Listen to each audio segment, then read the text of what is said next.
Halo saudara-saudari semuanya, selamat datang di renungan visual kita kali ini. Nah, di tengah dunia yang rasanya selalu serba cepat, hari ini kita mau sama-sama ambil jeda sebentar. Kita mau ngobrolin sesuatu yang indah banget, tapi ya jujur aja sering kita lupakan, yaitu keindahan dalam menanti. Pasti kita sering kan dengar soal janji Tuhan, soal pencurahan Roh Kudus, tapi proses nunggunya itu loh yang jarang dibahas. Jadi lewat penjelasan kali ini, yuk kita bareng-bareng melangkah ke sebuah tempat persiapan yang tenang. Boleh sambil duduk yang nyaman, tarik napas pelan-pelan, dan mari kita mulai perjalanan ke dalam hati kita sendiri. Coba deh inget-inget lagi gimana rasanya waktu kita lagi nungguin sebuah janji yang besar banget. Pasti campur aduk kan rasanya. Di satu sisi ada harapan yang meletup-letup di dada, tapi di sisi lain, wah cemas dan gelisah juga karena kita nggak tahu kapan persisnya janji itu bakal kejadian. Capek juga kan nebak-nebak terus. Nah, bayangin aja gejolak batin kayak gini nih, yang kemungkinan besar dirasain sama murid-murid Yesus menjelang hari Pentakosta. Guru mereka udah naik ke surga, ninggalin pesan yang luar biasa besar, dan mereka cuma disuruh ya menunggu. Bener-bener disuruh nunggu doang. Ini tuh kontras banget ya sama gaya hidup kita sekarang. Jujur aja, sebagai manusia modern, kita ini kan paling anti yang namanya nunggu. Semuanya pengen serba instan. Pesan instan, makanan instan, kalau belanja online maunya yang sehari santai kan? Sadar nggak sadar, kebiasaan ini kebawa loh ke kehidupan rohani kita. Kita maunya berkat yang kilat, perubahan karakter yang instan. Tapi, coba perhatikan cara kerjanya Tuhan. Tuhan tuh nggak pakai algoritma kecepatan kayak dunia kita. Sering banget Tuhan justru sengaja pakai masa penantian. Kenapa coba? Karena nunggu itu bukan buang-buang waktu. Ini tuh cara Tuhan buat nyapin wadah di dalam diri kita. Jadi, saat kita lagi nunggu, Tuhan itu sebenarnya lagi sibuk bekerja di dalam kita. Dan kalau kita lihat sejarah, ada contoh yang brilian banget soal apa yang harusnya kita lakuin pas lagi nunggu. Catatannya ada di Kisah Para Rasul. Coba bayangin Anda lagi ada di sana, di sebuah ruang atas di kota Yerusalem bareng 120 orang lainnya. Mereka baru aja ditinggalin sama Yesus secara fisik loh. Terus apa yang mereka lakuin? Apa mereka panik? Atau sibuk bikin panitia dan nyusun strategi gitu? Gak sama sekali. Kuncinya ada di sini nih. Mereka bertekun sehati dalam doa bersama-sama. Mereka itu bersatu dalam penantian yang aktif, bukan sekedar nunggu pasif. Nah, ngomong-ngomong soal ruang atas, kita kan sering ya bayangin itu sebagai tempat bersejarah aja.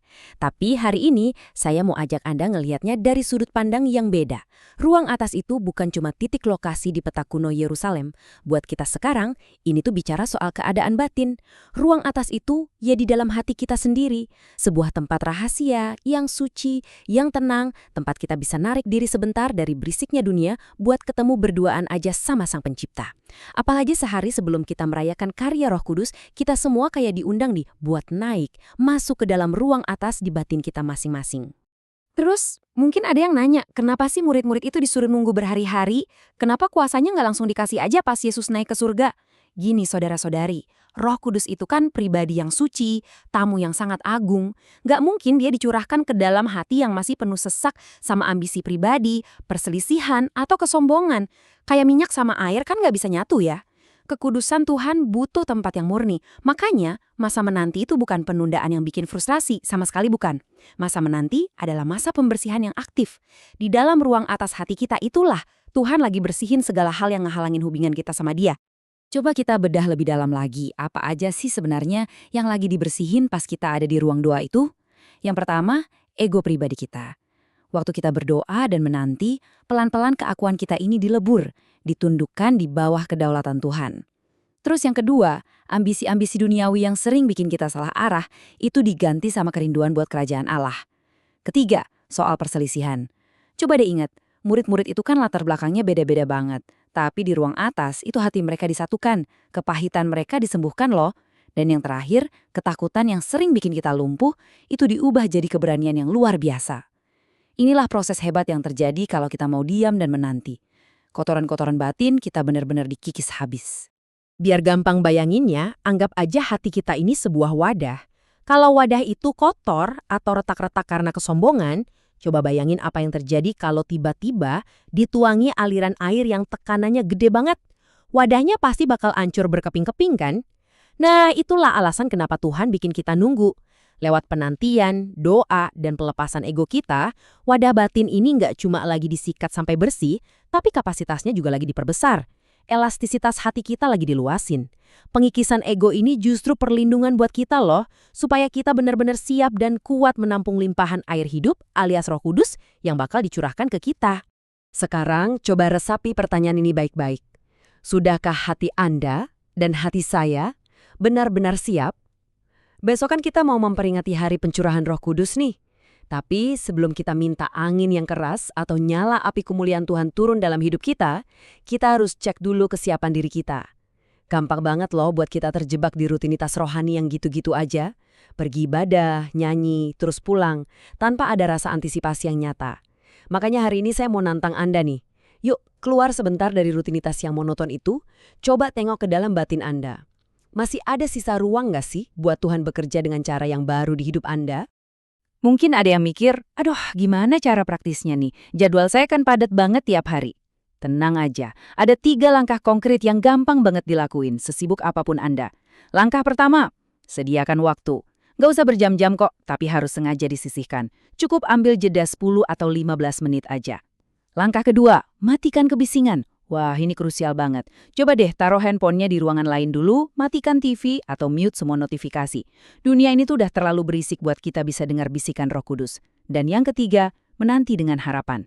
Jangan cuma duduk bengong, tapi duduklah dengan penuh antisipasi. Bayangin aja Anda lagi nungguin tamu paling penting dan paling berharga dalam hidup Anda. Nah, gimana kalau kita praktekin sekarang juga? Saya ngundang Anda buat ikut berdoa bareng saya di dalam hati. Jadikan ini doa persiapan pribadi Anda ya. Yuk, tarik napas pelan-pelan dan mari kita berdoa. Tuhan Yesus, hari ini aku mau duduk diam di ruang atas hatiku. Rasakan damainya kata-kata itu. Kita ngaku sama Tuhan, aku mengaku bahwa seringkali aku terlalu sibuk dan berisik dengan duniaku sendiri. Kita mulai dari kerendahan hati ya. Ngakuin kalau jujur aja, kita sering banget lebih dengerin suara dunia daripada suaranya Tuhan. Kita lanjut berdoanya ya. Sucikan hatiku, ya Tuhan. Pas ngucapin ini, bayangin setiap beban dan kekhawatiran yang numpuk di pundak Anda hari ini tuh pelan-pelan terangkat. Longgarkan ruang batin lambungku dari ego dan kekhawatiran. Rasain beneran kelonggaran itu di dada Anda. Saat kita berani ngelepasin ego kita, kayak pengen selalu ngontrol segala hal atau pengen kelihatan bener terus, kita itu secara harfiah lagi nyiptain ruangan yang luas banget di dalam jiwa kita loh. Kita lagi nyiapin sebuah tempat yang lapang, sebuah kursi kehormatan yang bersih dan terang, yang khusus disediain buat kehadiran Roh Kudus. Dan sekarang, kita tutup doa ini dengan penyerahan total. Aku bersiap Tuhan, datanglah Roh Kudus, penuhilah aku besok dan seterusnya. Amin. Coba ucapin kata aku bersiap itu dengan penuh keyakinan. Penantian Anda sekarang bukan lagi penantian yang bikin cemas atau pasif, tapi penantian yang penuh harapan suci dan kedamaian yang dalam. Wadah di hati Anda udah dibersihin, ruang atas Anda udah terang benderang, Anda udah ngelepasin genggaman dari ambisi dunia, dan sekarang dengan tangan yang terbuka lebar, Anda benar-benar siap menerima kelimpahan berkat dari atas. Sebagai penutup renungan visual kita ini, saya mau ninggalin satu pertanyaan buat Anda. Pertanyaan yang saya harap bakal terus terngiang-ngiang di benak Anda sepanjang hari. Kebisingan duniawi spesifik apa sih yang bakal Anda matikan hari ini demi ngasih ruang buat Tuhan? Apa mungkin kebiasaan nge-scroll medsos yang gak ada habisnya? Atau rasa khawatir yang berlebihan soal kerjaan besok? Atau jangan-jangan suara keraguan dari dalam diri sendiri? Apapun itu, temukan sumbernya, matikan suaranya, dan pertahankan ketenangan batin Anda. Ingat ya, keindahan sejati itu jarang banget ada di hal-hal yang instan, tapi justru muncul dari kesabaran kita saat menanti janji Tuhan. Terima kasih banget udah meluangkan waktu berharga Anda buat merenung bareng saya. Teruslah jajar ruang atas di hati Anda, dan sampai jumpa.